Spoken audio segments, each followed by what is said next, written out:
It's your smell. What the bird is barbecuing.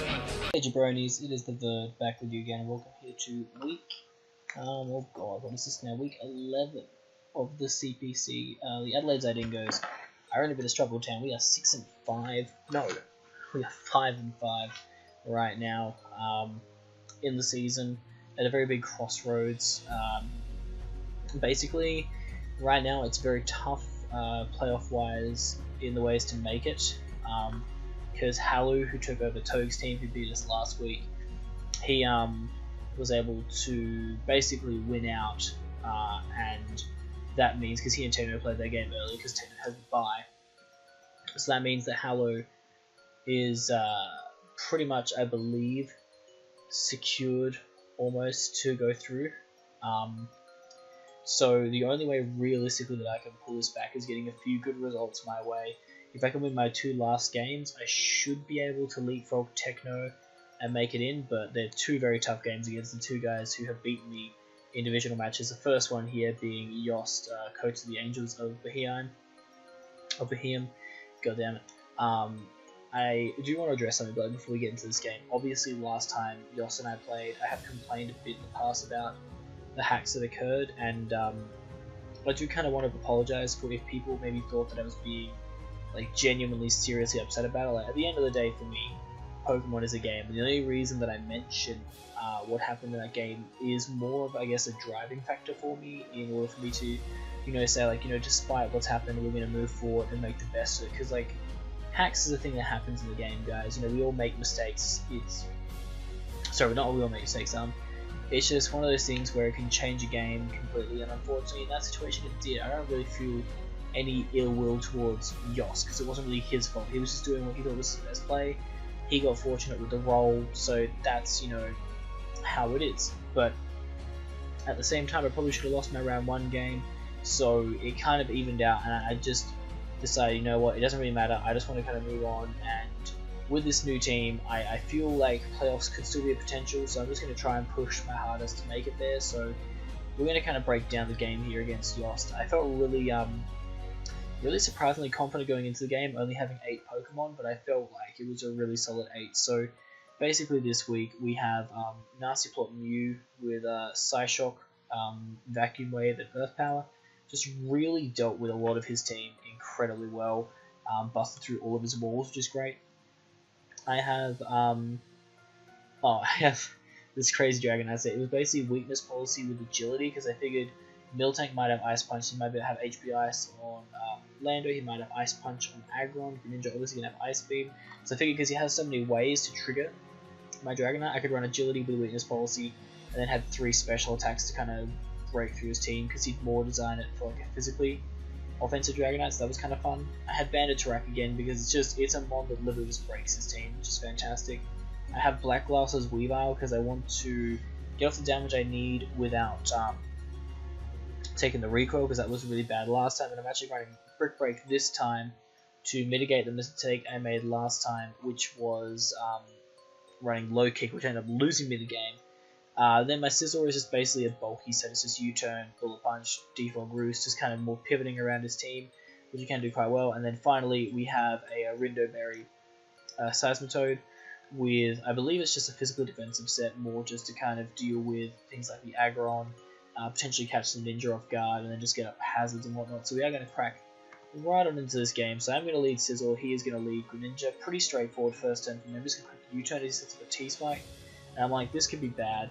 But what I do here is actually go harder to my D-Knight to bait him to want to go for the Ice Beam, but he actually goes for a second T-Spike, and I'm like, okay, that's fair enough. I guess it makes sense, you know, he wanted to try and keep these T-Spikes up in the game. Now, as it turns out, he actually had Taunt on Greninja here, but decided not to click it. I guess the reason for that was because he maybe expected me to just click Bullet Punch to get rid of him and then just Taunt the next turn. Oh, sorry.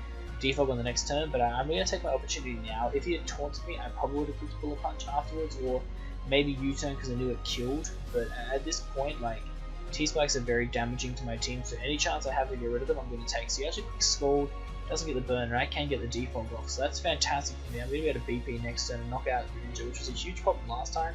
and it's gone already. So he goes into Gorgeist. Oh no, he's found out I have a Scissor out. I'm going to Roost here, because I want to see if he has the Willow, because the thing is, in this matchup, like, other than maybe bullet punching Kieran, I don't really need Sizzle that badly. It's more here, like I said, to be a pivot, to come in, get rid of hazards from Miltank, and then also just U-turn out and give the rest of my team momentum. He does get the double leech correct here, which is fine. Like, I knew that was probably going to happen, but it's all good. Mew can just go for a nasty ball here as he goes into Miltank, and I'm like, okay, something's going to, like, I'm just going to click Psyshock, and we're going to see if this is a physically bulky Miltank. Unfortunately, I get a crit, but okay, so the thing when people are like, oh, that crit definitely mattered, Verd, like, we're going to kind of break that down and see if it matters, because if a crit's doing 75% to a Miltank, there's an incredibly good chance that Psyshock is a 2-hit KO on this Miltank, because crits these days are not like double multipliers, so it wouldn't be doing 37.5, it's probably doing more like around 50 to 60% to Miltank, and then the crit kind of factors in. So with Leech Seed, yes, slightly annoying. He does go for EQ, not Rocks, and at this point, I know he's going to die to Psyshock, but the thing is, because I still have Weavile and other stuff in the back, I think maybe he'll try and preserve it, and predicting the Psyshock, he may want to go to Aggron, so I actually choose to click Earth Power here, and actually pick up another crit. Now this one definitely didn't matter, because I am a max special attacking you. Even if he was max special defense Miltank, he would have dropped to a +2 Earth Power, so that one definitely did not matter at that point.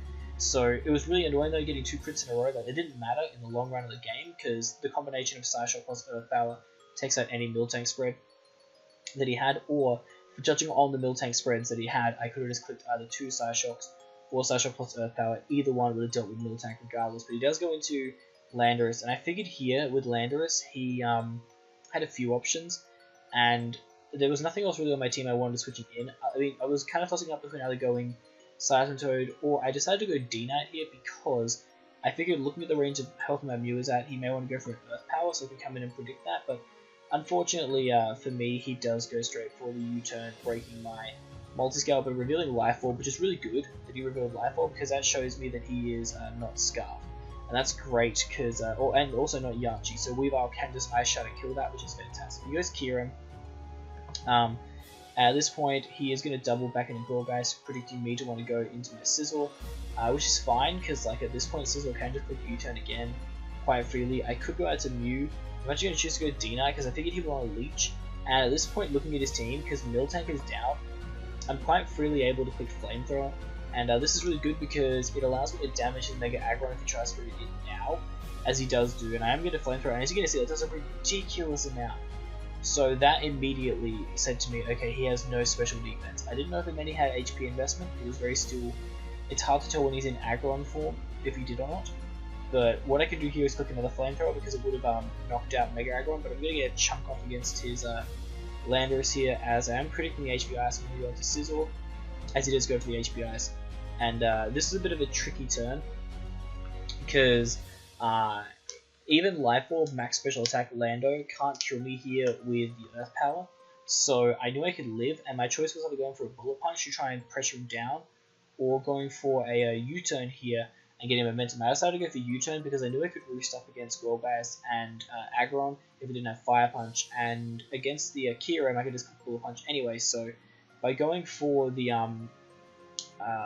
by also going for the U-turn here, it would have put Lando in range, definitely, of my Terrakions Close Combat, 110%, and that would have been a lot better for me, but unfortunately, as you're going to see, he is going to crit my Sizzle here, which definitely did matter, unfortunately, but it's fine. I kind of play around that, as he is going to go for the Earth Power against Husband. I go for Rocks here, which may seem a bit like an odd decision for me going for Rocks there when I could have potentially attacked and killed his Lando. Part of it was because I figured he would want to sack it, and the other part was that with Rocks being up, it puts a lot of pressure on his Kieran. So if that is my basic idea of this was, if that's a Scarf Kieran, I can't allow it to just keep coming in for free. I need it to be being punished so that I can kind of take advantage of the situation. So he gets an unnecessary crit there, knocks me out. I go into Weavile, and I can freely click Ice Shard here and knock out this Lando. I was very tempted to click low Brick Break there on the Aggron, but I decided not to.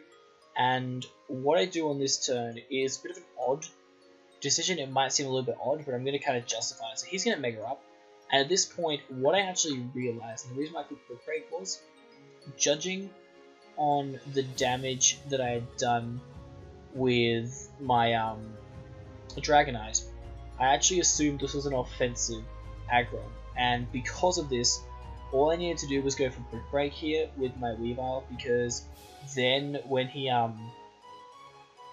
Aggron goes for the Rock Polish, I can sack off my Dragonite, go into my Mew, and go for Vacuum mode, because that will knock it out, so I'll be fine. As he does Polish up, and I'm like, cool, this is exactly what I wanted, I'm going to go into my D-Knight. He goes to the Power Up Punch, and I'm like, ooh, Scoopy, that would be a problem, you know, but this is fine. He goes for Iron Head, easily knocks me out, that's cool.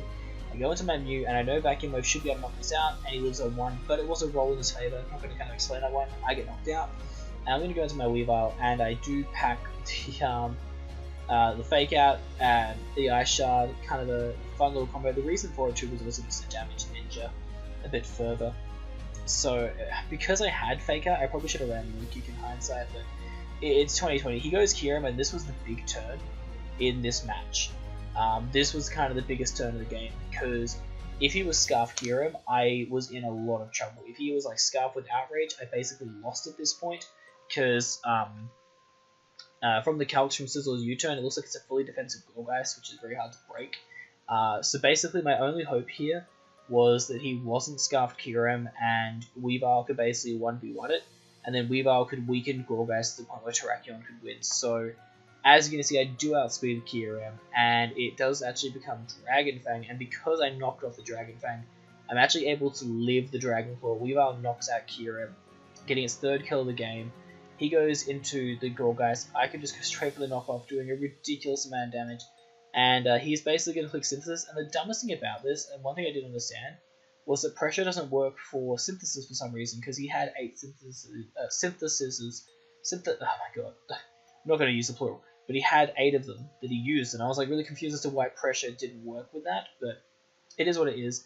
I basically knew this game was over, because literally all I had to do here was just spam knockoff, and eventually I would be able to knock us out. It was also very scary there, because if he was Shadow Sneak Gourgeist, then I probably would have lost as well, but he actually has Flamethrower for Sizzle. Kind of interesting he didn't go for it earlier, but I'm going to go to Rack, and all I have to do is hit a Stone Edge. Oh. But luckily, that was his last Synthesis. So I go for another Stone Edge, he goes for a Leech. Fortunately, he is in range of Stone Edge, and we do connect, and that was way closer than it needed to be. If things didn't, you know, go unfortunately for me. But you know what, at the same time, he also had those crits. I don't think they mattered. I looked back at the calcs, and I don't believe they mattered at all. So luckily, we were able to pull out a 1-0 win over Joost here, and that is massive for us guys, because that gives us now another win under the cap. That gives us a 6-5 record at +3, and the basic situation heading into the last week in our match against Turk is we definitely have to win in order to make playoffs, and we only have to win with a differential of 2 or higher. So 2-0 or better against Turk will secure us a playoff spot this season in the CPC, and after this tumultuous season, that'd be pretty sweet, but it's going to be tough because Turk was probably the guy, other than Shadow, who gave us our biggest hiding this season. I feel like with Shadow I could have played better around him and won that game, but with Turk he just outplayed me. I never felt like I really had a chance to win that game, so this is definitely going to be a big challenge, but I think this is going to be really exciting because the chance to potentially make playoffs is huge, and you know, Turk and I, we said we're going to go all out for this. You know, I want to be able to beat him at his best because that gives me the best chance of obviously making it to playoffs and giving myself a really good chance of, you know, winning this league, which would be dumb because I only really have 8 odds, but it could happen. It definitely could happen. So thank you guys so much for watching. If you have enjoyed this, make sure that you like this video, subscribe to the channel, all that good stuff.